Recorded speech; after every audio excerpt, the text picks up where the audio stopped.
की ज्या वेळेला सृष्टीची उत्पत्ती झाली त्याच वेळेला ही सृष्टी सुचारूपणे चालावी यासाठी म्हणून जे ज्ञान परमेश्वराने दिलंय, वा. म्हणजे प्रत्यक्ष परमेश्वराची वाणी आहे. वेदांमध्ये अगदी स्पष्टपणे सांगितलेलं आहे की वायुमंडल शुद्ध यज्ञ कर. मग खूप मोठे मोठे यज्ञ करणं शक्य नाहीये सर्वसामान्य माणसाला. त्यामुळे त्यांना माहिती आहे की आपण काय आहोत, कुठे आहोत, कसं जगणार आहोत. मग त्यांनी सूर्योदय सूर्यास्ताला ही कृती करायला आपल्याला सांगितलेलं आहे. अतिशय छोटी पण परिणामकारक अशी ही कृती आहे. कृष्णांच्याही दिनचर्येमध्ये अग्नि उपासना होती. गजानन महाराजांनी अक्कलकोटमध्ये पूर्णपणे शास्त्रोक्त आणि वेदोक्त पद्धतीने पूर्ण अहिंसात्मक असा 6 दिवसांचा सोमयाग संपन्न केला. तसंच आपण अग्निहोत्रामध्ये गाईचं तूप आणि अखंड तांदूळ याचं विशिष्ट मंत्रासहित ज्वलन करणार आहोत. मग हे ज्वलन केल्यानंतर त्याचे जे काही परिणाम आहेत ते अनेक पटीने वाढणार आहेत आणि एक सुदिंग इफेक्ट आपल्याला त्याचा मिळणार आहे. बरोबर आहे. वातावरणातली जी पॉझिटिव्ह एनर्जी आहे ती एकत्रित करण्याचं काम हे पात्र करतं. आणि आपण अग्निहोत्रामध्ये हेच सुलट केलेलं आहे आणि ह्याच्यामध्ये विशिष्ट वेळेला विशिष्ट गोष्टींचं ज्वलन करणार आहोत. बरोबर. एक अग्निहोत्र 1 एकर जागा व्याप्त असा शास्त्रज्ञांचा बापरे संशोधन आहे. तर आता आपण अग्निहोत्रात हे तूप वापरल्यानंतर वातावरणातले जे विषाणू आहेत ते इनॅक्टिव्ह होतात. अच्छा. आणि हे वातावरण 12 तासपर्यंत जसंच्या तसं राहतं. सूर्योदय सूर्यास्तालाच करायचं, कारण हे सृष्टीची तालचक्र म्हटलेलं आहे. सिरकॅडियन रिदम्स म्हटलेलं आहे त्याला. हे सूर्योदय सूर्यास्त, सूर्योदय सूर्यास्त. आता दिवस संपला आहे आणि रात्र सुरू होते, हा मधला संधिकाल आहे. आणि रात्र संपते, दिवस सुरू होते, तो मधला संधिकाल आहे. 2 गोष्टींना जोडणारा काळ आहे हा. तर ह्या काळामध्ये सृष्टीमध्ये घडामोडी होत असतात. एक जातं एक येतं. ही हा जो बदल आहे ह्या बदलाचे आघात आपल्या मनावर शरीरावर होत असतात आपल्या नकळत. ओके. ती एक संध्याकाळची कात्र वेळ आपण म्हणतो ती का? दिवस संपत आलेला आहे. दिवसभरात आपण जे काय केलेलं आहे काम, त्याचे जे ताणतणाव आहेत ते संध्याकाळच्या अग्निहोत्रानंतर संपू शकतात. वा. सूर्याय स्वाहा सूर्याय इदं नमः प्रजापतये स्वाहा प्रजापतये इदं नमः. कृतज्ञता व्यक्त करण्याचा विधी आहे असं म्हटलं तरी चालेल. हो. हे जे वाळलेले आहेत ह्यांना अग्निहोत्राचं भस्म लावून ठेवलं त्याला कीड अजिबात लागत नाही. तर अशा प्रकारचे अनेक उपयोग त्याला आपल्याला करता येतात. झाडांना खत म्हणून घाला, पाणी भरपूर घालावं लागतं. फक्त खत म्हणून घातलं तर त्याचे निश्चितच चांगले परिणाम दिसतात. एका वनस्पती शास्त्रज्ञाचा असा एक त्यांनी हे केला, प्रयोग केला. तर त्याला असं आढळून आलं की ज्या ठिकाणी हे अग्निहोत्राचे मंत्र म्हटले जातात आणि अग्निहोत्र संपन्न केलं जातं त्या ठिकाणी जी झाडं आहेत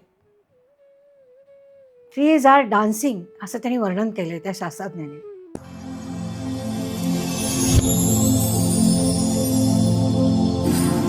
नमस्कार, मी अनुष्का. आजच्या पॉडकास्टमध्ये आपल्या सगळ्यांचं खूप मनापासून स्वागत करते. मंडळी, एक जबरदस्त असा योग आत्ता येतोय 12 मार्चला. विश्व अग्निहोत्र दिवस आहे. आता अग्निहोत्र म्हणजे नेमकं काय?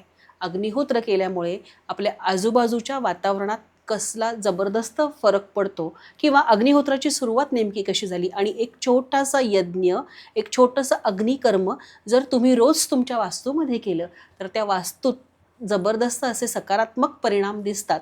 त्याविषयी सगळ्या गोष्टी बोलण्यासाठी आज अग्निहोत्राच्या प्रचाराला आणि प्रसाराला वाहून घेतलेल्या वाळिंबे काकू, शोभना वाळिंबे काकू आज आपल्यासोबत आहेत. खास अहिल्यानगरवरून ते आपल्या शोमध्ये आलेले आहेत, पॉडकास्टमध्ये आलेले आहेत आणि याविषयी त्यांचे अनुभव आणि अग्निहोत्राची शास्त्रोक्त पद्धत कशी आहे आणि त्याचे फायदे, प्रचार, प्रसार या सगळ्याच गोष्टी बोलणार आहेत.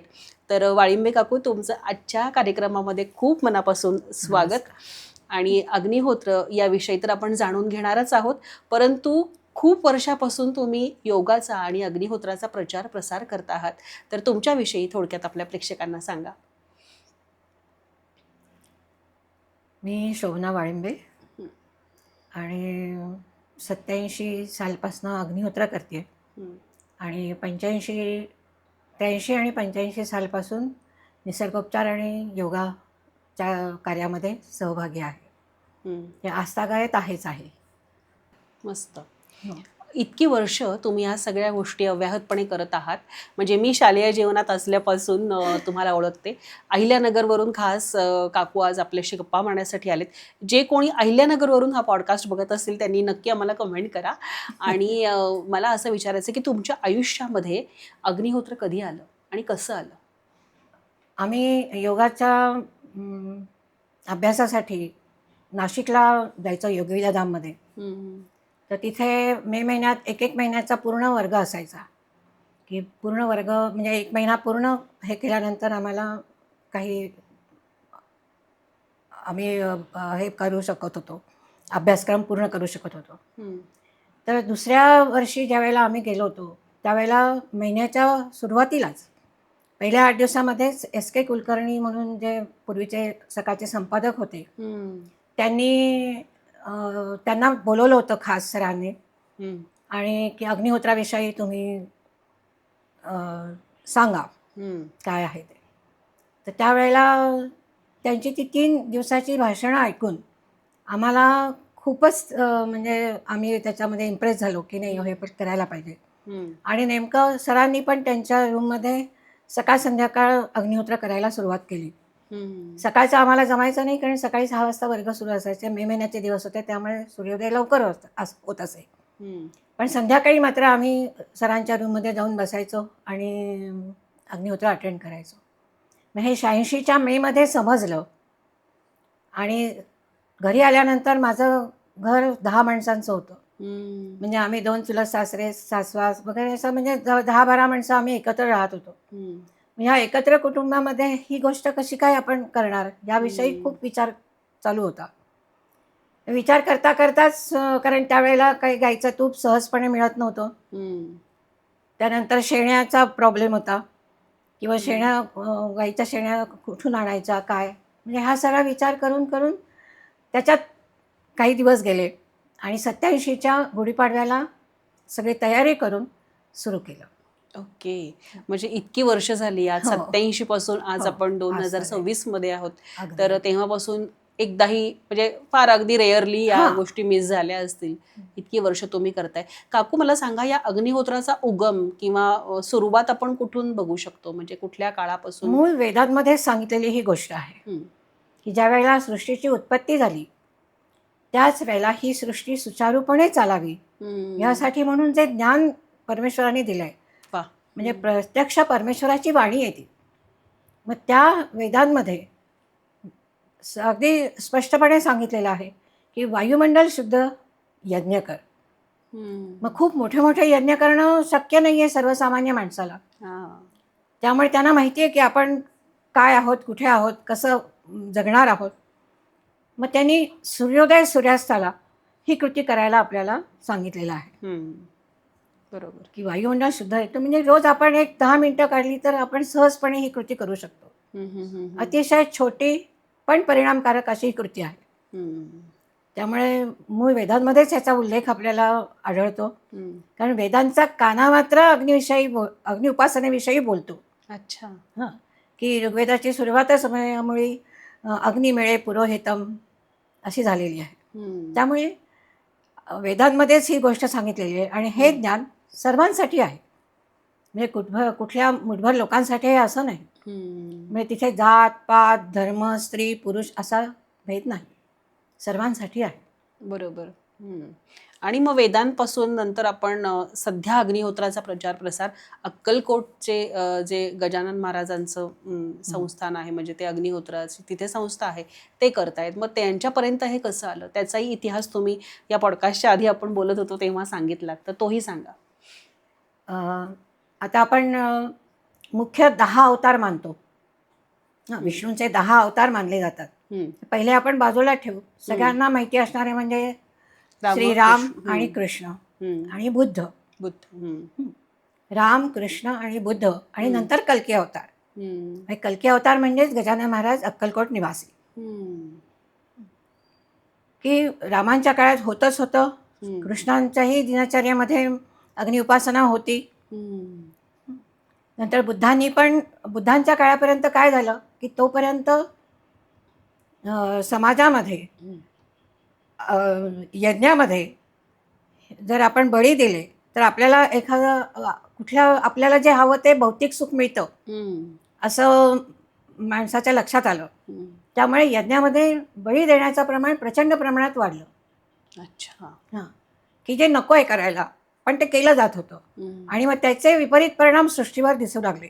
मग हे कुठेतरी थोपवायला पाहिजे म्हणून बुद्धांचा जन्म झाला.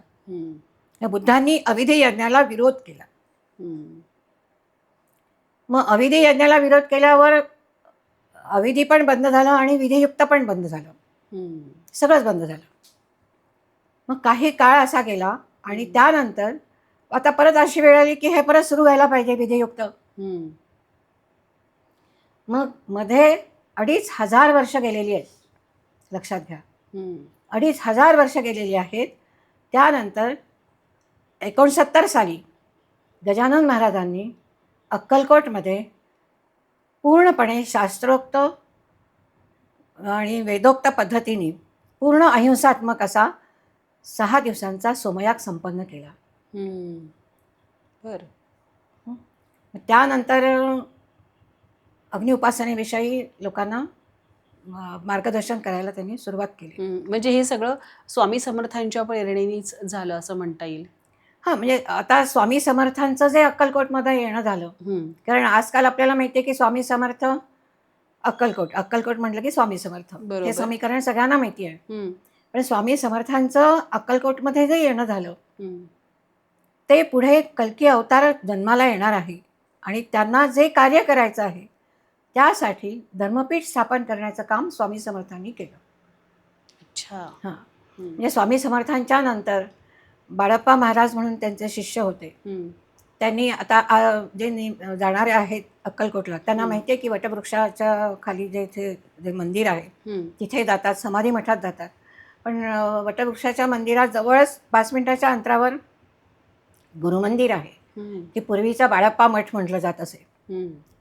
हा मठ बांधण्यासाठी स्वामी समर्थांनी बाळप्पा महाराजांना उद्युक्त केलं आणि त्यांना सांगितलं की ती जागा लोकेट केली की मग ह्या ठिकाणाहून तू यावश्चंद्र दिवाकरो काम कर.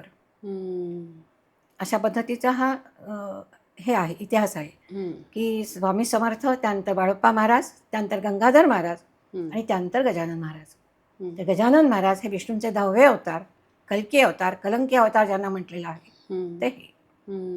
आणि आज मितीला त्यांचे नातू डॉक्टर पुरुषोत्तमजी हे आज सर्व जगामध्ये अग्निहोत्राचा प्रचार प्रसार कसा करायचा ह्याच्यामध्ये व्यस्त आहे. बरोबर आहे. काकू, तुम्ही याच्या अगोदर एक छोटीशी गोष्ट सांगितली, स्वामींचा आणि अग्नीचा किती छानसा संबंध आहे, म्हणजे ते प्रगट झाले तेव्हा, तर ती गोष्ट सांगा ना. स्वामी समर्थ ज्यावेळेला अक्कलकोटमध्ये आल्यानंतर त्यांनी वेशीपाशीच डाव्या हाताला खंडोबाचं मंदिर आहे, त्या मंदिरामध्ये वास्तव्य केलं.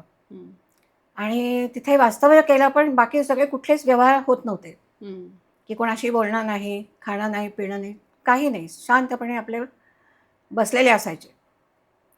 मग काही दिवस येणाऱ्या लोकांनी पाहिलं आणि गावातली टार्गेट पोरं त्यांच्या मागे लागली, त्यांच्या खोड्या काढायला लागली. आणि त्यांनी एक दिवस काय केलं की रिकामी चिलीम त्यांच्या हातात दिली आणि सांगितलं ओढ. ते हसले आणि ती रिकामी चिलीम आपल्या तोंडाजवळ नेली आणि नुसती फुंकर मारली. त्यातून जाळ बाहेर आलेला आहे, अग्नी बाहेर आलेला आहे, अग्नीचं दर्शन दिलेलं आहे त्यांनी. म्हणजे गावात आल्या आल्या अक्कलकोटमध्ये स्वामी समर्थांनी अग्नीचं दर्शन दिलेलं आहे. आणि त्यानंतर त्यांच्या अवतार समाप्तीच्या वेळेलाही त्यांनी जवळच तिथून जंगम मठ म्हणून आहे, तिथे महादेवाचं मंदिर आहे छान. तर त्या मंदिरामध्ये ते लिंग जे आहे महादेवाचं त्यावर खूप मोठा यज्ञ केला. लिंगावरती?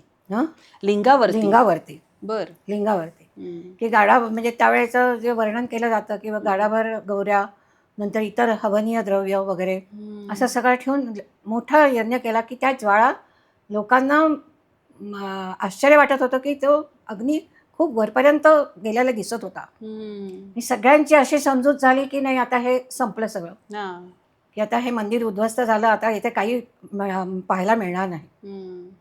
त्यानंतर अग्नी शांत झाल्यानंतर जाऊन बघितल्यावर भस्म बाजूला केलं लिंगावरचं, तर लिंग आणखीन त्याच्यावरून निघालेलं होतं. वा.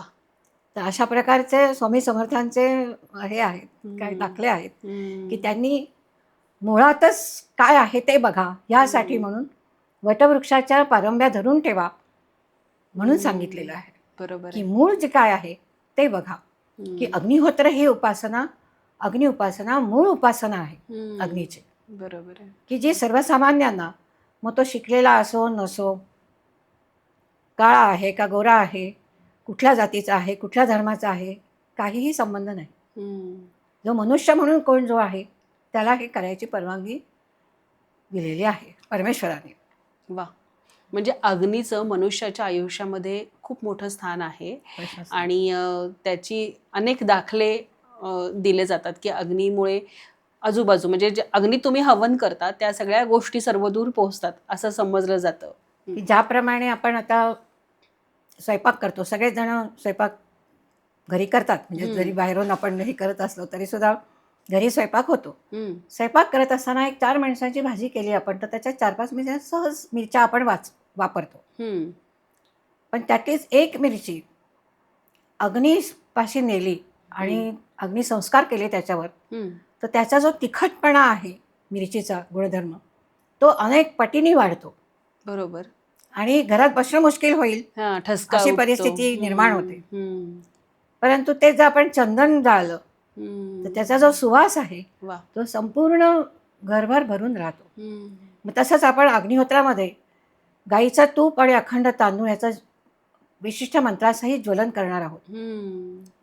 मग हे ज्वलन केल्यानंतर त्याचे जे काही परिणाम आहेत ते अनेक पटीने वाढणार आहेत आणि एक सूदिंग इफेक्ट आपल्याला त्याचा मिळणार आहे. बरोबर आहे. सो याविषयीचा एक म्हणजे हा पॉडकास्ट शेवटपर्यंत बघा. याविषयी अग्निहोत्र नेमकं कसं करायचं, कुठल्या शास्त्रोक्त पद्धतीनं करायचं याचा एक डेमोसुद्धा काकू आपल्याला दाखवणार आहेत. तर आता काकू मला सांगा की अग्निहोत्र करण्यासाठी काय काय गोष्टी आवश्यक आहेत आणि त्याच गोष्टी का वापरायच्या? हे समोर आपल्याला दिसतं आहे हे अग्निपात्र आहे. ह्याला कड्या नाही आहेत. हा महत्त्वाचा भाग आहे. कारण 3 स्टेप असलेलं पात्र बाजारात मिळतं पण त्याचा आकार लहान मोठा असतो. हा जो आकार आहे हा आकार म्हणजे त्याची बेस किती असावा, त्याची प्रत्येक स्टेपची उंची किती असावी, ह्या संबंधी वेदांमध्ये मार्गदर्शन केलेलं आहे की अशा अशा प्रकारचं इतकं इतकं असावं. की दशांगुळे पात्र असं ह्याला म्हटलेलं आहे. बरं. आणि हे पात्र जगभर तुम्ही कुठेही गेला तरी हेच पात्र पाहिजे. पिरॅमिड साईजचं आणि तांब्याचं किंवा मातीचं. अच्छा, मातीचं पण असतं, पण मातीचं थोडं कॅरी करायला किंवा हे करायला थोडं अवघड जातं, त्यामुळे आम्ही ते सारखं बाळगत नाही. पण तांब्याचं पात्र लाईफ लॉंग असतं, त्याचा काही विषय नाही. तर हे पात्र जे आहे हे दशांगुळ पात्र असं म्हटलेलं आहे याला. आणि आता हे जर आपण असं पालथं ठेवलं तर तुमच्या लक्षात येईल की हे पिरॅमिडचा शेप आहे याला. पिरॅमिड म्हटलं की आपल्याला इजिप्तची आठवण येते, मम्मीज आठवतात की त्याच्या आतमध्ये जे काही ठेवलेलं आहे हे वर्षानुवर्ष आहे त्या स्थितीमध्ये आहे. किंवा आपण घरात जरी प्रयोग केला की एका पात्राखाली टोमॅटो ठेवला विशिष्ट थोड्याशा उंचीवर आणि दुसरा टोमॅटो तिथे नुसताच ठेवला तर 15 दिवस आपण ऑब्झर्व केलं तर बाहेरचा टोमॅटो खराब होऊन जाईल पण आतला सुरकुतेल म्हणजे वाळेल पण कुजणार नाही. अच्छा. किंवा आता काही काही आहेत उत्साही मंडळी की त्यांनी दाढीचे ब्लेड असतात ते ठेवून बघितले तर त्यांच्या असं लक्षात आलं की एकच ब्लेड आपण खूप मेहनत चालवू शकतो. तर अशा प्रकारचं म्हणजे हा गंमत झाली, पण म्हणजे अशा प्रकारचे अनुभव लोकांना देतात. म्हणजे ह्या पिरॅमिड्सचं जे हा. तत्व आहे की बाबा टिकवून ठेवण्याची टिकवून क्षमता ठेवणं. किंवा खेचून घेणं हा, चांगली की एनर्जी. एक वातावरणातली जी पॉझिटिव्ह एनर्जी आहे ती एकत्रित करण्याचं काम हे पात्र करतं. आणि आपण अग्निहोत्रामध्ये हेच सुलट केलेलं आहे आणि ह्याच्यामध्ये विशिष्ट वेळेला विशिष्ट गोष्टींचं ज्वलन करणार आहोत. बरोबर. की सूर्योदय सूर्यास्त, सूर्योदय सूर्यास्त ह्याच वेळेला ही कृती आपल्याला करायची आहे. बरोबर. मग स्थानिक वेळेप्रमाणे अक्षांश रेखांशाप्रमाणे जिथे आपण असू तिथला सूर्योदय सूर्यास्त ठरलेला असतो. मग त्यावेळेला ही कृती आपल्याला करायची आहे. त्यावेळेला ही कृती केल्यानंतर त्याच्यातून जे काही बाहेर पडेल हे खूप वेगाने आणि पॉझिटिव्हली बाहेर पडतं. आणि त्याचे परिणाम म्हणजे एक अग्निहोत्र 1 एकर जागा व्याप्त असा शास्त्रज्ञांचा बापरे. संशोधन आहे. किंवा खूपच काही छान. काही जे अग्निहोत्र शेती करता आहेत आणि त्याच्यामध्ये खूप इंटरेस्टनी काम करता आहेत, त्यांनी असं हे केलं आहे की अग्निहोत्र शेती हा स्वतंत्र विषय आहे, पण 1 एकर जागेचा सेंटर पॉईंट काढायचा आणि तिथे अग्निहोत्र करायचं त्यांच्या शेतामध्ये. बरं, प्रत्यक्ष. आणि अमावस्या पौर्णिमा हवन करायचं, अशा पद्धतीचं काम चालू आहे आजही. त्यांना विशेष परिणाम त्याचे दिसत आहेत. म्हणजे त्या आजूबाजूचा तो परिसर आहे, यातनं बाहेर पडणाऱ्या ज्या पॉझिटिव्ह एनर्जी म्हणा किंवा तुम्ही जे हवन करता त्या सामुग्रीचा परिणाम वातावरणावरती होतो. मग त्या शेतीतल्या पिकांवरती त्याचा होत असेल आणि आजूबाजूची जी लोक आहेत, माणसं आहेत जे याचा लाभ घेत आहेत, त्यांच्याही आयुष्यात तो सकारात्मकता किंवा पॉझिटिव्हिटी येणार आहे. सो आता हे पात्र आपण वापरलं. आणखी दुसऱ्या कुठल्या गोष्टी आपण यामध्ये वापरायच्या आहेत जेव्हा आपल्याला अग्निहोत्र करायचंय? याच्यात आता गाईचं तूप आहे, शुद्ध गाईचं तूप. शुद्ध गाईचं तूप. नंतर गाईची शेणी आहे. की गाईचं शेण स्वच्छ वाळलेलं की त्याच्यामध्ये कुठल्याही प्रकारचा कचरा नको आहे आपल्याला, अशी ही शेणी की जे अशा पद्धतीने ठेवायची की जेणेकरून व्यवस्थित ते पेटेल. बरं, आता ह्या गाईच्या तुपाचं थोडंसं महत्त्व सांगा की हे का वापरणार आहे गाईचं आपण? तूप मुख्य म्हणजे विषघ्न आहे. अच्छा, विषघ्न आहे. हां, बरं. म्हणजे टॉक्सिन्स खेचून घेण्याचं काम ते करतं. मग कारण पूर्वीच्या काळी तुम्ही ऐकलं असेल नसेल माहीत नाही, पण साप चावला तर गाईचं तूप त्याला प्यायला द्यायचे आणि उलटी करायला सांगायचे. मग ते काळं निळं हिरवं सगळं तूप बाहेर यायचं, म्हणजे सगळं विष बाहेर पडायचं बरं त्या तुपातनं. तर अशा प्रकारचं म्हणजे विषग्न आहे हे मुख्य. तर आता आपण अग्निहोत्रात हे तूप वापरल्यानंतर वातावरणातले जे विषाणू आहेत ते इनॅक्टिव्ह होतात. अच्छा. आणि हे वातावरण 12 तासपर्यंत जसंच्या तसं राहतं. ओ, बर.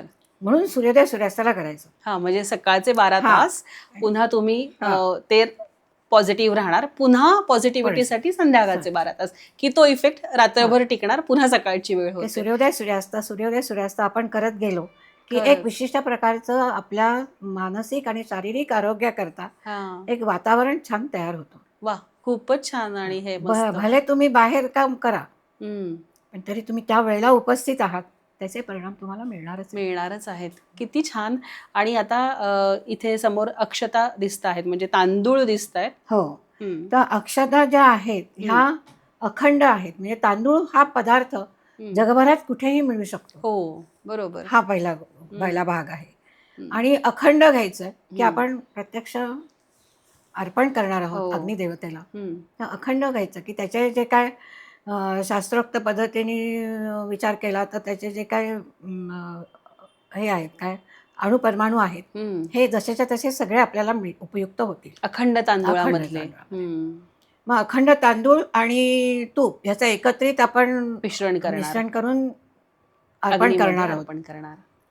तर हे ह्याचं ज्वलन झाल्यानंतर त्याचा एक सुदिंग इफेक्ट मिळतो आपल्याला, एक ट्रँक्विलायझिंग इफेक्ट म्हणूयात की तो मिळतो. आणि गाईच्या गोवऱ्या पण आपल्याला इतकं म्हणजे गाय जे काय आपल्याला देते तिच्यापासून की गाईचं गोमूत्र आहे, शेण आहे, दूध आहे, ह्या सगळ्याच गोष्टी आपल्या आरोग्याकरता अतिशय उपयुक्त आहेत. की पूर्वीच्या काळी गाईचा शेणाचा सडा दारात टाकला जायचा, करेक्ट, की जेणेकरून बाहेरचे विषाणू आपल्या घरात येऊ नयेत ह्यासाठी. आणि गाईच्या गोठ्यामध्ये हम्म. पूर्वी टीबीचा पेशंट ठेवला जायचा. टीबीचा पेशंट. ओके. टीबीचा पेशंट, क्षयरोग म्हणतात. क्षयरोग. हां, हम्म.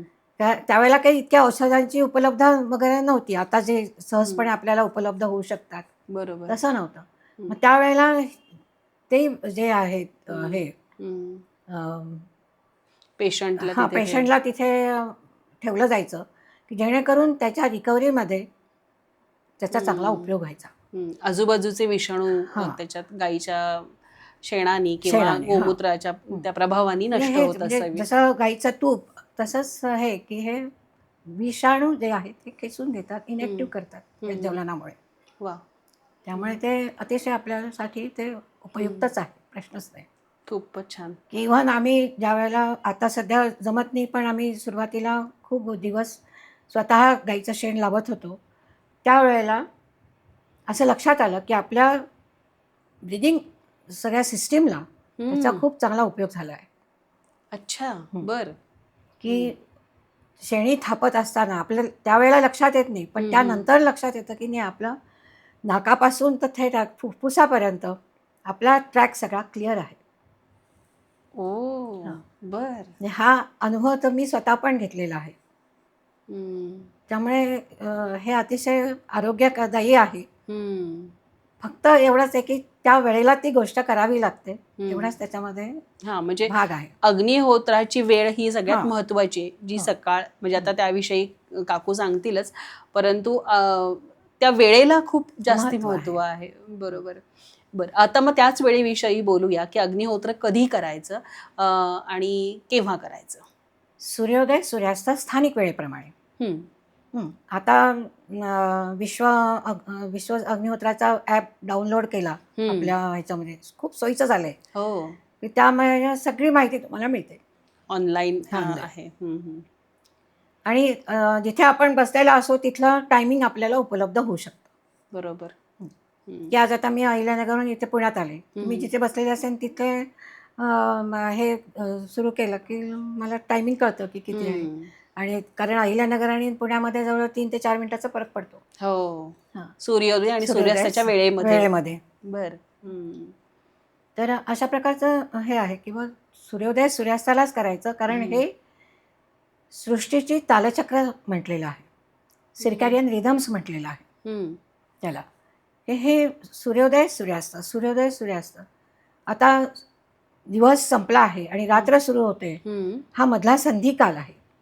आणि रात्र संपते, दिवस सुरू होते, तो मधला संधिकाल आहे. 2 गोष्टींना जोडणारा काळ आहे हा.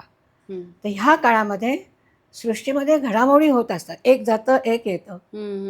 ही जी हा जो बदल आहे, ह्या बदलाचे आघात आपल्या मनावर, शरीरावर होत असतात आपल्या नकळत. ओके, ती एक संध्याकाळची कात्र वेळ आपण हां. म्हणतो ती का? हां, हो, संध्याकाळी पण सकाळी पण, म्हणजे दोन्ही वेळेस. म्हणजे जेव्हा तुम्ही डिस्टर्ब होता कधी कधी, असं वाटतं की उगाच बेचैनी जाणवते, ती हीच वेळ म्हणताय? हो. ओके. हा, तर त्यावेळेला ते की तुम्ही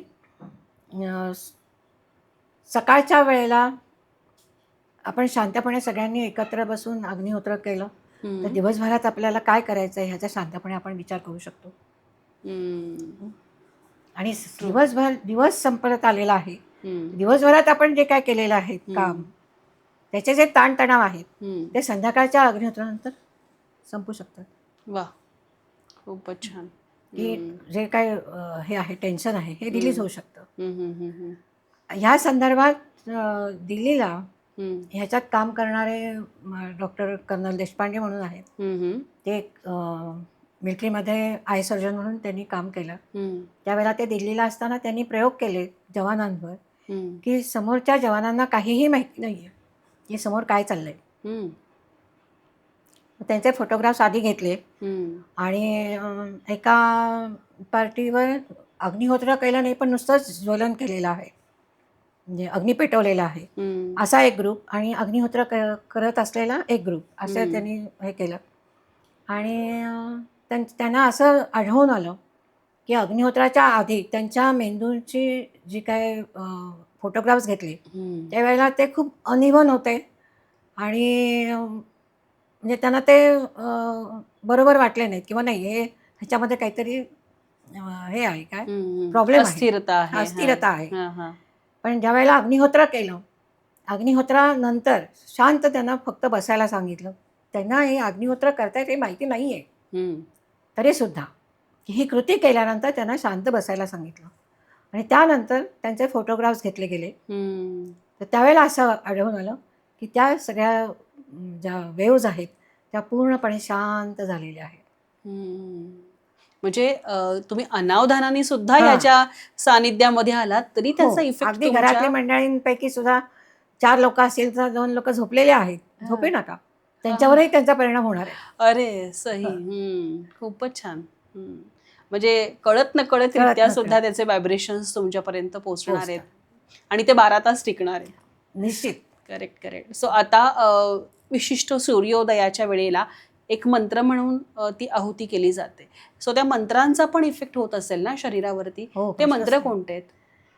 आता सूर्योदयाचे मंत्र आहेत. सूर्याय स्वाहा, सूर्याय इदं नमः, प्रजापतये स्वाहा, प्रजापतये इदं नमः. हे सूर्योदयाचे मंत्र झाले. स्वाहा म्हणताना तूप मागलेल्या तांदळाची आहुती आपल्याला द्यायची. बरोबर. एकदाच करायचं हो, हे. एकदाच. ओके. अगदी सोपं आहे हो, खूप सोपं करून दिलंय आपल्याला, पण तरी आपण लक्ष देत नाही त्याच्याकडे. संध्याकाळचे मंत्र आहेत. अग्नये स्वाहा, अग्नये इदं नमः, प्रजापतये स्वाहा, प्रजापतये इदं नमः. फिनिश. तुम्ही नंतर काही म्हणा नका म्हणू, काही संबंध नाही. 10 सेकंद पण लागणार नाहीयेत या सगळ्या गोष्टीला. आणि तुम्हाला काही करायचं असेल तर गोष्ट वेगळी, पण काही करायचं नसेल तर आहुतीचं ज्वलन होईपर्यंत शांतपणे बसून राहायचं. वा. बस. हे किती सोपं आहे बघा. हो, खरंच आहे. आता हे जे मंत्र आहेत हे मंत्र सिद्ध मंत्र आहेत असं आम्ही बरेच वेळेला ऐकलं. जसं अक्कलकोटला जायला लागलो तसं बरेच वेळा ऐकलं गेलं की हे सिद्ध मंत्र आहेत, सिद्ध मंत्र आहेत, पण ते अपील नाही झालं किंवा म्हणजे काय माहीत नाही. तर जसं रामदास स्वामींनी श्रीराम जयराम जय जयराम हा मंत्र आपल्या हातात दिला, त्याच्यासाठी ते गोदावरीमध्ये त्यांनी पाण्यात उभं राहून पुनश्चरण केलेलं आहे आणि त्यानंतर आपल्या हातात दिले आणि सांगितले की नाही हा जप करा, तुमचं कल्याण आहे.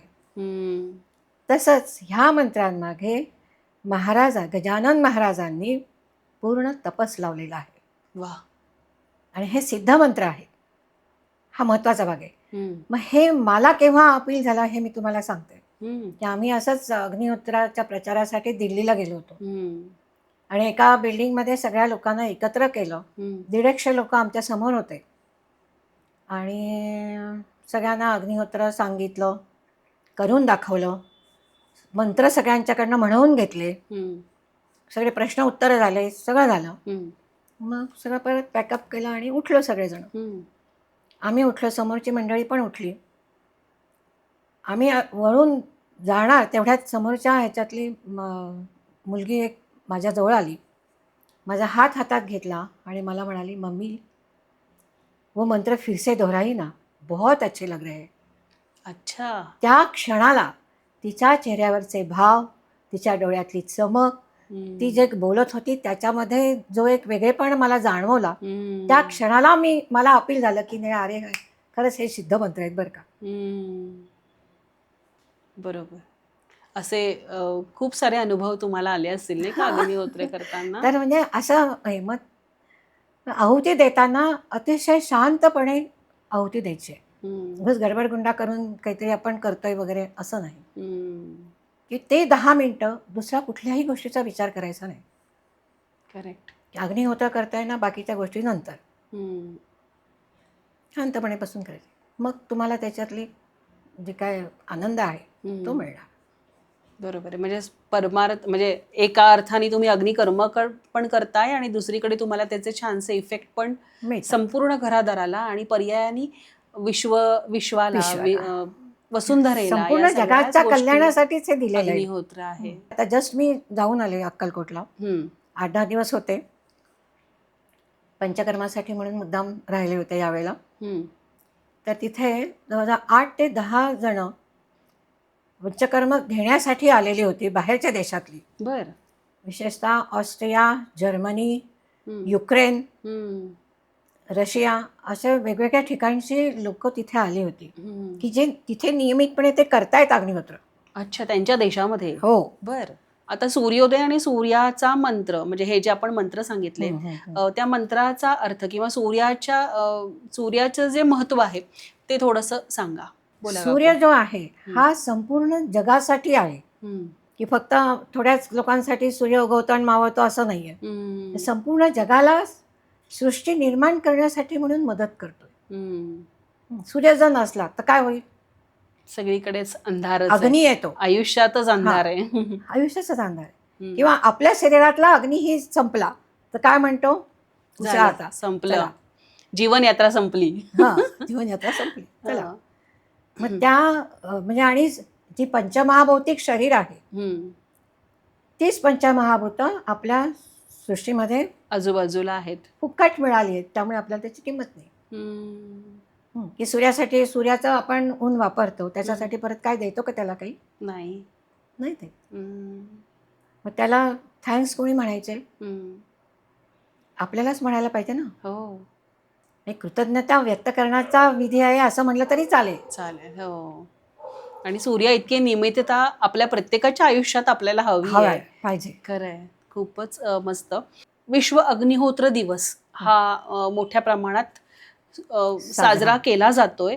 तर त्याच्या मागे नेमकं काय कारण आहे किंवा त्या दिवशी नेमकं कशा पद्धतीने हे काम होणार आहे? अग्निहोत्र ही उपासना संपूर्ण जगाच्या कल्याणासाठी दिली गेलेली आहे. संपूर्ण जगाच्या कल्याणासाठी म्हणजे संपूर्ण विश्व सगळ्यांच्या कल्याणासाठी ही गोष्ट आहे. गजानन महाराज हा विष्णूंचे अवतार आहेत. बरोबर आहे.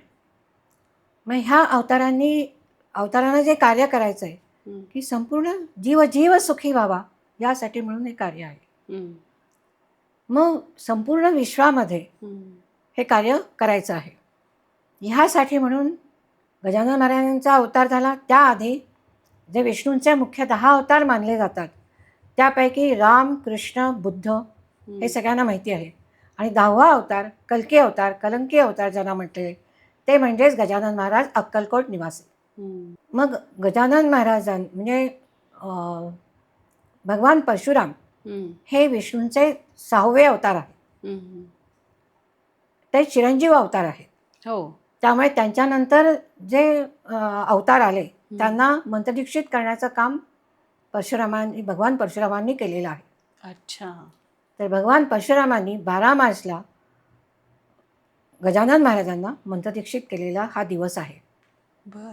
म्हणून संपूर्ण जगाच्या कल्याणासाठी ही उपासना आहे. तर ह्यासाठी म्हणून हा दिवस निवडला गेलेला आहे. आणि तो संपूर्ण विश्वामध्ये विश्व अग्निहोत्र दिवस म्हणून साजरा केला जातो. की त्या दिवशी जास्तीत जास्त लोकांपर्यंत अग्निहोत्र कसं पोचेल ह्याविषयी कार्यक्रम आखले जातात, पार पाडले जातात आणि त्यातला आनंद घेतला जातो. काकू, ही इतकी छान उपासना आहे, इतकी सोपी आहे. मला असं वाटतं की 15 ते 20 मिनिटं जर आपण दिवसातून काढली सकाळी आणि संध्याकाळी तर हे अगदी सहज शक्य आहे. परंतु याच्यासाठी काही नियम आहेत का? नियम असे काहीही नाही. त्या वेळेला आपण हात पाय तोंड स्वच्छ धुवून करावं एवढाच नियम आहे. म्हणजे अंघोळ केली पाहिजे असं काही नाही. सडा रांगोळी काढली पाहिजे असंही काही नाही. रांगोळी नाही, फुलं नाही, हळदी कुंकू नाही, काही निरांजन ओवाळायचं नाही, काही करायचं नाही. ह्याच्या अगदी फक्त 2 आहुती अर्पण करणं 2 मंत्रासहित एवढाच नियम आहे. बाकी काही नियम काही. स्त्रियांसाठी काही विशेष स्त्रियांसाठी सुद्धा विशेष नियम म्हणजे एवढंच आहे की आपण ज्या वेळेला मासिक पाळीच्या दिवसामध्ये स्वतः आहुती देऊ नये, पण समोर बसलं तर चालणार आहे. असं काही नाही की तुम्ही तिथे बसायचंच नाही वगैरे असं काही नाही. तोही म्हणजे तेही ठेवलं नाहीये महाराजांनी. तोही नियम ठेवला. अतिशय सोपं, साधं, सरळ, सुटसुटीत असं हे ओके. दिलेला. म्हणजे आता वेळोप्रसंगी छोटी मुलं जरी आपल्या आजूबाजूला हो, हो. असतील, म्हणजे ज्यांना थोडंसं जाणते आहेत, त्यांनी जरी आहुती दिली आणि आई बाजूला बसली तरी सुद्धा चालू शकते. अगदी अगदी चालेल. आणि काही त्याचं होतंय. उलट मुलांनाच उत्सुकता खूप असते. ते हम्म. मोठ्यांना म्हणतात तुम्ही बाजूला बसा, आम्ही करतो. अरे सही. तुमचे खूप छान अनुभव आहेत याविषयी. त्याच्यात तर आपण जाणारच आहोत. परंतु या पॉडकास्टच्या निमित्ताने जेव्हा मी अभ्यास केला, तेव्हा मुख्यत्वे भोपाळचा उल्लेख आवर्जून आला. आता ही खूप जुनी घटना आहे. मला माहिती नाही की किती लोकांना माहिती आहे. परंतु भोपाळ दुर्घटना म्हणजे जी विषारी गळती, हो. वायूच्या गळतीने जे भोपाळनी अनुभवलं, ते त्याचे परिणाम आज तगायत बरेच भोगतायत लोकं. पिढ्या पिढ्यानपिढ्या त्यांनी भोगतायत. ते भोगलं आहे. परंतु असं सांगितलं जातं की ज्या घरामध्ये अग्निहोत्र झालं तिथे काही परिणाम त्याचा विशेष जाणवला नाही. तर तो किस्सा मला ऐकायला आवडेल. त्यावेळेला असं झालं, की वायू गळती झाल्यानंतर सगळेच घाबरले होते, हं, की प्रत्येकजण आपला जीव वाचवायला धावत होता. हं, पण धावताना असं लक्षात आलं, की तो विषारी वायू हं, धावत असताना आणखीन इन्हेल केला जातोय आणि त्यांच्या हं, शरीरामध्ये जातोय आणि हं, ते पटापटा मरून पडले. हं, पण ज्या ठिकाणी अग्निउपासना चालू होती, हं, त्या ठिकाणी लोकांनी काय केलं, की दारं-खिडक्या बंद केली. हं, म्हणजे विषारी वायू त्यांच्या घरामध्ये शिरला नव्हता असं नाही, हं, होता. परंतु दारं-खिडक्या बंद केली आणि बोलताही येत नव्हतं. नाका-तोंडाला धारा लागल्या होत्या, तरीसुद्धा त्यांनी हवन सुरू केलं. आणि मग हळू तो वायू बाजूला झाला आणि हं. ते सर्व्हाइव्ह झाले. अशा बरोबर. पद्धतीचा तो म्हणजे त्या किस्सा आणि आहे. असं म्हटलं जातं असे हं. इंटरनेटवरती पुरावे उपलब्ध आहेत की ज्या हो, आहेत. गर्भवती बायका त्या अग्निभोवती होत्या त्यांचे गर्भ खूप सुरक्षित राहिले. सुरक्षित राहिले. आणि तुमचाही गर्भसंस्काराचा क्लास आहेच आहे. सो त्यामुळे तुम्हाला त्याची परिणामकारकता जास्ती जाणवत असेल की निश्चितच ज्या आजूबाजूचे लोक आहेत त्यांच्यावरती ह्याचा खूप सकारात्मक परिणाम होतो. होतो. नक्कीच. तुम्हाला काही वेगळे अनुभव आहेत का अग्निहोत्राचे, की तुमच्या आयुष्यामध्ये अग्निहोत्र आला आणि खूप सारे बदल घडले किंवा तुम्ही ज्यांना शिकवलं त्यांच्या आयुष्यात असे बदल घडले? काही आठवतंय तुम्हाला? आम्ही म्हणजे अहिल्यानगरहून अक्कलकोटला अग्निहोत्राचा प्रचार-प्रसार करत दिंडी जाते. हं, आज 23 वर्ष झाले हा उपक्रम चालू आहे. दिंडी छोटी असते म्हणजे सगळ्यांना वारकरी माहिती आहेत, हं. आषाढीची वारी माहिती आहे. हो. त्याच वेळा जातो आम्ही पण. पण हं, आम्ही पंढरपूरला न जाता सरळ पुढे अक्कलकोटला जातो. हं, तर त्यावेळेला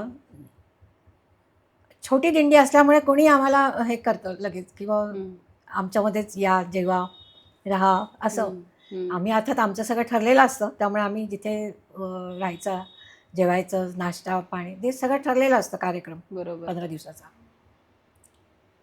सुरुवातीला हं, आम्ही अनेक अडचणी आल्या, पण महाराजांनी त्या सगळ्या आम्हाला सुरळीत करून दिल्यात, की हं. जेणेकरून आता तशा अडचणी नसतात. 3-4 वर्ष झाल्यानंतर म्हणजे सुरू झाली दिंडी. त्या दिंडीमध्ये तुम्ही अग्निहोत्र करता हो, सकाळ संध्याकाळ. अग्निहोत्राचा हं, प्रचार-प्रसारच करायचा हं. हेच मुख्य दिंडीचं म्हणजे काम. जिथे मुक्काम तिथे अग्निहोत्र. हो. हं. आणि सकाळी अग्निहोत्र करून निघायचं. निघायचं. हं, म्हणजे सुरुवातीला आम्ही थोडंसं लवकर निघायचो, पण हं, आता सगळं सेट झालंय. त्यामुळे हं, आता काही तसा विषय नसतो, की अग्निहोत्रानंतरच निघतो. हं, आणि सगळ्यांना माहिती झालंय, की आता ही अग्निहोत्राची दिंडी आहे, ही अक्कलकोटला जाते. हे हं, सगळं वारकऱ्यांना सगळ्यांना माहिती झालेलं आहे. तर एका ठिकाणचा अनुभव सांगते, की यावलीला एक हं, आहेत गृहस्थ. अत्यंत अडचणीत माणूस होता. हं, अकंठ बुडालेला होता कर्जामध्ये. हं, परंतु इच्छा अशी एकतर दत्तभक्त होता तो, आहे हं, म्हणजे ते. तर त्यांची छोटी-छोटी मुलं होती. आता ती मोठी झाली चांगली. हं, छोटी-छोटी मुलं होती. आम्ही यावलीला ठरलेल्या मुक्कामी जायचं म्हणून त्या हिशोबाने घड्याळाकडे बघत चाललो होतो. हं, आणि अचानक ती 3 मुलं हात बाजूला करून आम्हाला अडवलं त्यांनी हं, आणि ते म्हणाले, की "काकू आमचे आई-बाबा तुम्हाला बोलवत आहेत." हं, आणि त्यांचं घर रस्त्याच्या थोडंसं आतमध्ये. मग तिथे दोघं नवरा-बायको बघून हाताने आम्हाला बोलवत होते. हं, आम्ही एकमेकांमध्ये विचारलं, "काय करायचं? आपल्याला अग्निहोत्राची वेळ गाठायची आहे." हं, मग मी ते एकंदर सिच्युएशन बघून म्हटलं की आपण असं करू, इथेच अग्निहोत्र करू आणि मग मुक्कामी जाऊ तिथे. मग आम्ही सगळी दिंडी आतमध्ये नेली, हे केलं त्यांनी, चहा पाणी झालं, सगळं झालं, अग्निहोत्र सांगितलं कसं करायचं काय. मग लगेच त्यांनी पात्र साहित्य घेतलं आणि ते म्हणले की आम्हाला द्या, आम्ही करू. म्हटलं निश्चित करणार का? हो करू म्हणे. आणि सगळं सुरू झालं. अग्निहोत्र त्यांनी केलं, आमची पात्र पेटलेली होती. अग्निहोत्र झालं, नंतर चहा पाणी झालं. मग ते म्हणाले की तर पुढच्या वर्षीपासून आमच्या इथेच मुक्कामी या. ते आम्ही कबूल केलं. म्हटलं ठीक आहे, काही हरकत नाही. मग त्यावेळेला मात्र आम्ही पुढे जिथे ठरला होता तिथे मुक्कामी गेलो. दुसऱ्या वर्षी आम्ही जेवायला गेलो त्यावेळेला सर्वे करताना लक्षात आलं की अग्निहोत्र एकदाच सांगितलं होतं, नंतर काही कोणाचा टचही नव्हता तिथे. पण तरी देवाच्या पुढे पाठ, त्याच्यावर सगळं साहित्य ठेवलेलं, अग्निहोत्र केलेलं, व्यवस्थित केलेलं होतं आणि व्यवस्थित ती मंडळी करतायत असं काय. मग काही वर्षांनी त्यांना असा अनुभव आला. सर्वे करताना आम्हाला त्यांनी सांगितलं की काकू, आमचं सगळं कर्ज नील झालेलं आहे आणि त्याच्याही नंतर त्या वर्षी त्यांना एका एकराला 11 लाखाचा कांदा झाला. हो, बर. नाही, हे असे अनुभव येण्यासाठी म्हणून ते करायचे असं नाही आहे. परंतु हे केल्यानंतर तुमचे सर्व काही प्रश्न राहणार नाहीत, हे निश्चित आहे. हां, म्हणजे मला असं म्हणायचं आहे की अग्निहोत्र केल्यानंतर प्रॉब्लेम सॉल्व्ह होतील अशातला भाग नाही आहे, परंतु तुमची निर्णय घेण्याची क्षमता त्या व्हायब्रेशन्सनी सुधारू शकते. त्याच्यानंतर तुम्ही सारासार विचार करायला, सारासार विचार करून योग्य त्या मार्गाने आपण पुढे जातो. म्हणजे असे व्हायब्रेशन्स, असे बदल शरीरामध्ये घडतात की तुम्ही त्या व्यक्तीपर्यंत पोहोचू शकता किंवा तुम्हाला अनेक संधी उपलब्ध होतात, त्या दिसायला सुरुवात होऊ शकते. म्हणजे एक तुम्ही साधक बाधक विचार करू शकता, कारण की मेंदू शांत होतो, मन शांत होतं, या सगळ्या गोष्टींचा परिणाम त्यावरती होतो. सो कळत न कळत तेच म्हणलं मी, कळत म्हणजे मुद्दाम तुम्ही घरातल्या लोकांना सांगितले नाही बसा इथे करा, अमकं करा, जबरदस्ती केली तर ते होणार नाही. पण जबरदस्ती न करता सुद्धा हे परिणाम आपल्याला दिसतात. ह्याचा अनुभव मी घेतलेला आहे. कारण माझा मुलगा ज्यावेळेला इंजिनिअरिंग कॉलेजला होता त्यावेळेला एक दिवस तो घरी थांबला होता. म्हटलं का रे बाबा? नाही म्हणे, आज नाही जायचं आहे. ठीक आहे. आता मुलांना जास्त काही विचारलेलंही आवडत नाही, त्यामुळे मी काही जास्ती भानगडीत पडले नाही. म्हटलं ठीक आहे, आज नाही गेला तर गेला. दुसऱ्या दिवशी पण तो गेला नाही. म्हणलं अरे काय काय चाललंय? म्हणलं का नाही जाते? खरं सांगू का आई म्हणे, कॉलेजमध्ये ना टार्गेट मुलं आहेत, ते गोंधळ घालत आहेत. त्यांना अमुक एका गोष्टीसाठी आम्ही पण त्यांच्यात सामील व्हावं असं वाटतंय आणि त्या गोष्टी आम्हाला करायच्या नाही आहेत, त्यामुळे आम्ही जात नाही. बरं. म्हणजे चांगलं काय करावं आणि काय करू नये याची जाण त्याला नकळत आली. बरोबर आहे. आणि त्यांनी स्वतःला सावरलं आणि बाजूला झाला. आता हे अग्निहोत्र करण्यामध्ये नियमितता पाहिजे, हे निश्चित आहे. कारण सूर्योदयाचे परिणाम संध्याकाळपर्यंत आणि सूर्यास्ताचे परिणाम सूर्योदयापर्यंत आपल्याला मिळणार आहे, हे आपण बघितलं. त्यामुळे ही नियमितता आजही आमच्या घरामध्ये आहे की मी इथे आहे, मी इथे करते. माझा मुलगा बाहेरगावी फिरत असतो, त्याच्या गाडीमध्ये किट असतं, वेळ झाली की तो अग्निहोत्र करतो आणि पुढे जातो. माझी नात कुठे कुठे कॉलेजमध्ये जाते किंवा काही समितीच्या कामासाठी ती बाहेर गेली किंवा शिबिरासाठी कुठे गेली, ती तिचं किट घेऊन जाते, तिच्या वेळेप्रमाणे ती अग्निहोत्र करते. आणि घरी सुनबाई असेल किंवा ती सुद्धा कुठे गेली तरी ती तिचं किट घेऊन जाते. म्हणजे प्रत्येक जण आपापलं अग्निहोत्र होईल ह्याकडे, कसं होईल ह्याकडे लक्ष देतो. वा, खूपच डेडिकेटेड सगळ्या गोष्टी आहेत आणि त्याचे कळत नकळत परिणाम सगळ्यांना होतातच आहेत. म्हणजे इतकं सातत्य तुमच्यामध्ये हवं, म्हणजे आयुष्याला शिस्त लागते की आपल्याला वेळा पाळायच्या आहेत, आपल्याला अग्निहोत्र करायचं आहे. तर तुमचा तो हॉस्पिटलचा किस्सा पण सांगा. आम्ही नागपूरला एका ठिकाणी, म्हणजे नागपूरला प्रचारासाठी म्हणून गेलो होतो. प्रचार शिबिर होतं आणि तिथे मग बाहेरून आलेले प्रचारक आणि स्थानिक प्रचारक असे ग्रुप केले होते. तर माझ्या ग्रुपमध्ये एक जण होते, ते म्हणाले की काकू आपलं एक प्रचारक हॉस्पिटलमध्ये आहे, तर त्यांना आपण भेटून जाऊयात का? म्हटलं चालेल, काही हरकत नाही. त्यामुळे त्याची जी रूम आहे त्याच्या शेजारीच गच्ची आहे, तर तिथे आपण अग्निहोत्र करू शकू. म्हटलं चालेल, काही हरकत नाही. मग आम्ही गेलो, त्या व्यक्तीशी भेटलो, बोललो, त्यांनाही बरं वाटलं खूप. आणि मी असं म्हणत होते की नाही आता आम्ही अग्निहोत्र पण इथेच करतोय, तर त्यांना आनंद झाला की चला आजचं माझा अग्निहोत्र मिळेल मला. तेवढ्यात डॉक्टर आले, तर उत्साहाने त्यांनी डॉक्टरांना सांगितलं की डॉक्टर ही अशी अशी मंडळी आलेली आहेत बाहेर गावून आणि असं असं प्रचाराचं काम चालू आहे आणि आताचं अग्निहोत्र ते इथे करणार आहेत. तर डॉक्टरांनी लगेच रिॲक्ट झाले ते. त्यांना बाकीच्या काही गोष्टी काही माहिती नव्हत्या, काही बोलणंही झालेलं नव्हतं, त्यामुळे ते म्हणाले की नको नको, इथे काही करायचं नाही, काही इथे सगळे पेशंट लोक आहेत, त्यांना डिस्टर्ब होईल, ते इथे करू नका. तर मी घड्याळाकडे बघितलं, तर 7 मिनिटं होती. मी पटकन किट घेतला आणि खाली उतरले. खाली उतरले, इकडे तिकडे पाहिलं, फुटपाथ होता आणि म्हटलं तर कुठे करावं कुठे करावं.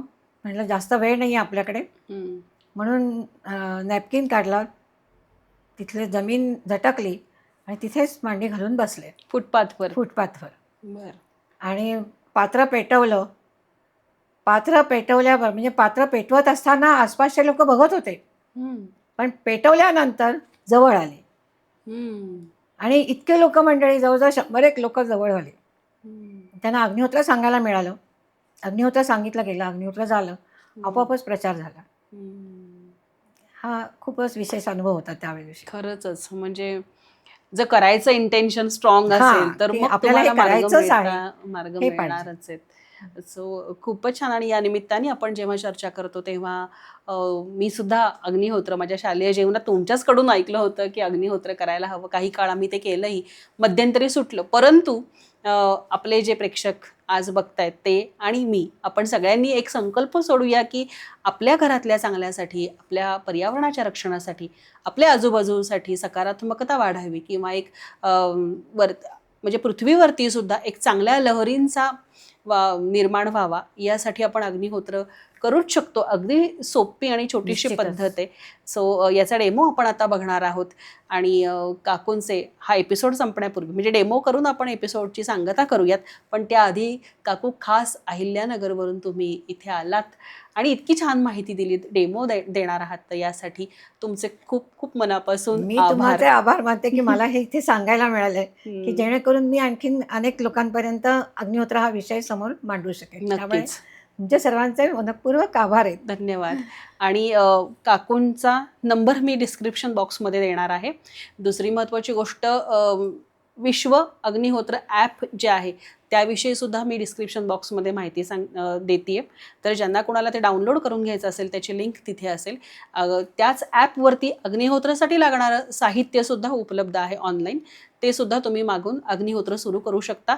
सो तुमचे अग्निहोत्राचे अनुभव आम्हाला नक्की कॉमेंटमध्ये सांगा. तुम्हाला आणि काही प्रश्न असेल तर ते विचारा. आणि जागतिक अग्निहोत्र प्रचार प्रसारासाठी हा एपिसोड मॅक्सिमम लोकांना शेअर करा, जेणेकरून सगळ्यांच्या आयुष्यात ही सकारात्मकता पसरू शकेल. आणि येस, अजूनही चॅनलला सबस्क्राईब केलं नसेल तर नक्की सबस्क्राईब करा. पुन्हा भेटूयात नवीन एपिसोडमध्ये नवीन व्यक्तीसह. तोपर्यंत धन्यवाद. हे अग्निपात्र आहे, ह्याच्यामध्ये आपल्याला शेण्या कशा लावायच्या हे थोडंसं, म्हणजे अमुक एकाच पद्धतीने लावायला पाहिजे असं नाही, परंतु साधारण एक खालचा बेस झाकला जाईल असा एक चौकोनी तुकडा काढायचा आणि तो खाली ठेवायचा आणि बाजूनी पहिल्यांदा छोटे छोटे तुकडे लावायचे आहेत. दाखवते मी.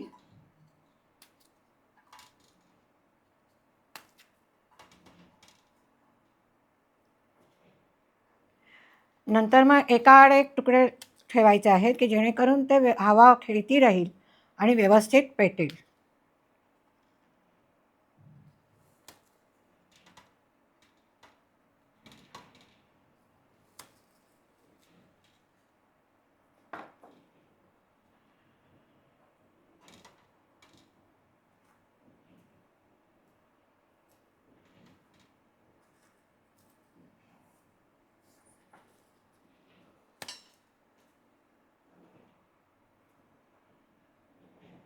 असंच लावलं पाहिजे असं नाही, पण हवा खेळती राहील आणि व्यवस्थित पेटेल अशा पद्धतीने ते आपल्याला ठेवायचं आहे.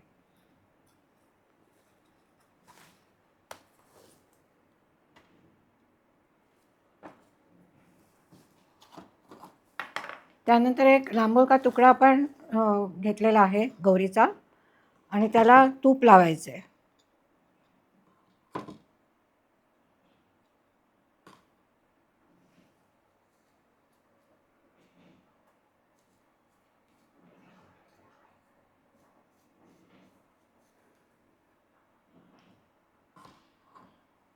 गाईचं तूप किंवा गाईच्या तुपात भिजवलेली फुलवात चालेल. शक्यतो कापूर म्हणजे नको आहे वापरायला. किती जरी शुद्ध आपण कापूर घेतला तरीसुद्धा त्याच्यात काही केमिकल्स असण्याची शक्यता आहे. हे हे लावलेले तूप लावून ठेवलं आहे. नंतर 5 बोटाच्या चिमटीत बसतील एवढे 2 चिमूट अखंड तांदूळ घ्यायचे.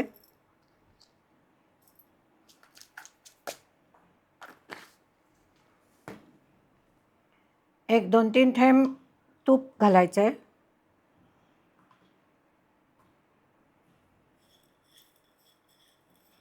आणि कालवून 2 भाग तयार करून ठेवायचे. ही झाली तयारी.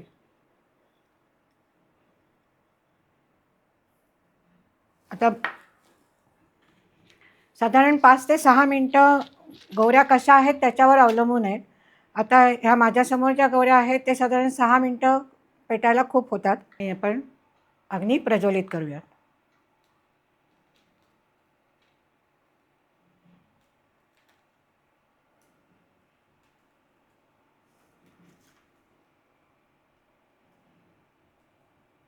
व्यवस्थित पेटलं की हळूच खाली ठेवून द्यायचं.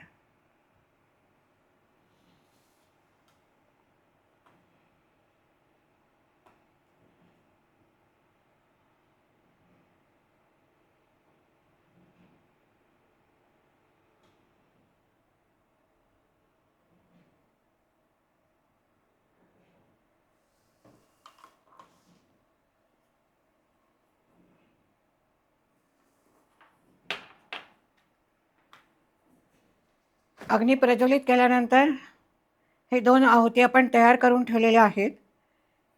वेळ होते तोपर्यंत आपण मृत्युंजय मंत्राचा जप करू शकतो की जेणेकरून एक वातावरण चांगलं निर्माण होईल.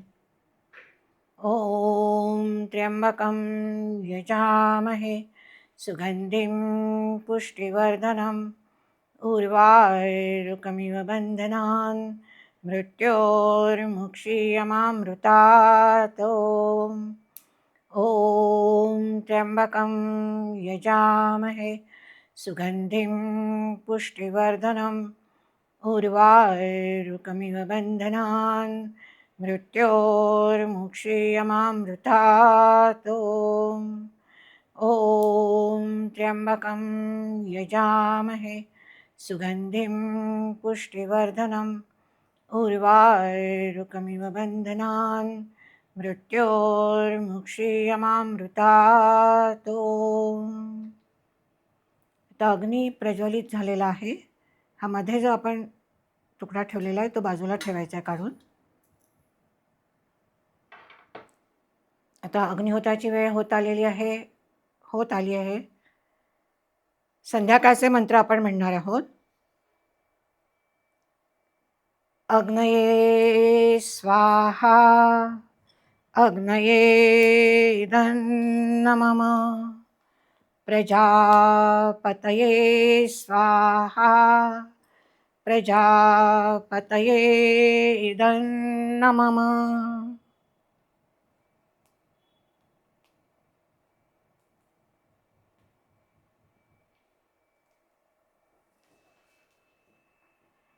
आहुतीचं ज्वलन होईपर्यंत शांत बसायचं आहे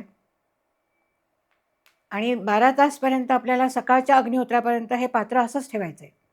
आपण इतरत्र कुठेही जरी अग्निहोत्र केला तरी चालणार आहे. तुम्ही स्वयंपाकघरात करा, बाहेर करा, बागेत करा, बाहेरच्या हॉलमध्ये करा, कुठेही करा. मग नंतर हे अग्निहोत्राचं पात्र शांत झाल्यानंतर सुरक्षित ठिकाणी उचलून ठेवायचं आहे, जेणेकरून 12 तासपर्यंत त्याच्यामधनं शक्ती संक्रमण चालू असतं.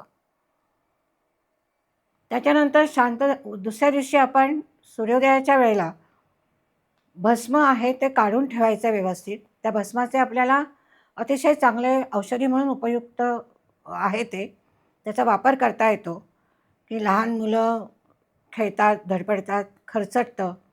ते भस्म आणि गाईचं तूप एकत्र करून लावलं तर अतिशय दुसरं कुठलंही मलम लावायची गरज पडत नाही. त्याच्यानंतर पाण्यात टाकून ते भस्माचं पाणी आपण पिऊ शकतो. कारण आजकाल सगळीकडे हे आहे, काय आपण पाणी शुद्ध करण्यासाठी यंत्र वापरतो. परंतु पूर्वी आम्ही भस्म पाण्यात टाकून रात्री पाण्यात टाकून ठेवायचं आणि सकाळी त्याचं पाणी, वरचं पाणी काढून घ्यायचं. ते अतिशय शुद्ध पाणी आहे. म्हणजे त्या पाण्याचे 2 नमुने आम्ही नगरमध्ये तपासलेले आहेत 15 दिवस, की साधं पाणी आणि भस्म घातलेलं पाणी आणि साधी रक्षा घातलेलं पाणी असे 3 नमुने होते. त्या 3 नमुने ऑब्झर्व केल्यानंतर असं लक्षात आलं, की साधं पाणी लवकर खराब झालं 15 दिवसामध्ये. त्याच्यानंतर साधं भस्म घातलेलं पाणी त्यानंतर खराब झालं आणि अग्निहोत्राचं भस्म घातलेलं पाणी मात्र तसंच राहिलं. म्हणजे टेक्निकली त्याचा pH व्हॅल्यू जो म्हणतात तो जसाच्या तसा मिळाला. तर अशा प्रकारचा ह्या भस्माचा आपल्याला अनेक ठिकाणी उपयोग करता येतो. त्यानंतर शेतीमध्ये अग्निहोत्राचं भस्म, गोमूत्र आणि पाणी ह्याचं विशिष्ट प्रमाण असतं. त्या प्रमाणात जर फवारे मारले गेले तर कीड म्हणून लागत नाही. तर अशा प्रकारचे हे भस्माचे उपयोग आपल्याला करता येतात. किंवा डाळी किंवा हे काय तुमचे धान्य म्हणजे मूग, मटकी, चवळी वगैरे ही जी धान्य आहेत, वाल, हे जे वाळलेले आहेत ह्यांना अग्निहोत्राचं भस्म लावून ठेवलं तर त्याला कीड अजिबात लागत नाही. तर अशा प्रकारचे अनेक उपयोग त्याला आपल्याला करता येतात. झाडांना खत म्हणून घाला. पाणी भरपूर घालावं लागतं. फक्त खत म्हणून घातलं तर त्याचे निश्चितच चांगले परिणाम दिसतात. एका वनस्पती शास्त्रज्ञाचा असा एक त्यांनी हे केला, प्रयोग केला.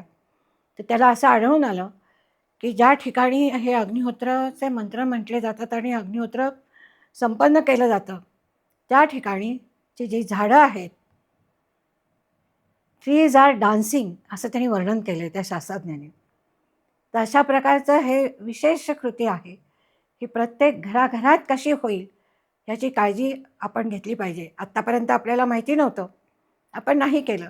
पण आता माहिती झाल्यानंतर मात्र लवकरात लवकर आपापल्या घरी करणं अत्यंत महत्त्वाचं आहे. आणि हे करा आणि सगळेजण आनंदात राहा, समाधानी राहा. धन्यवाद.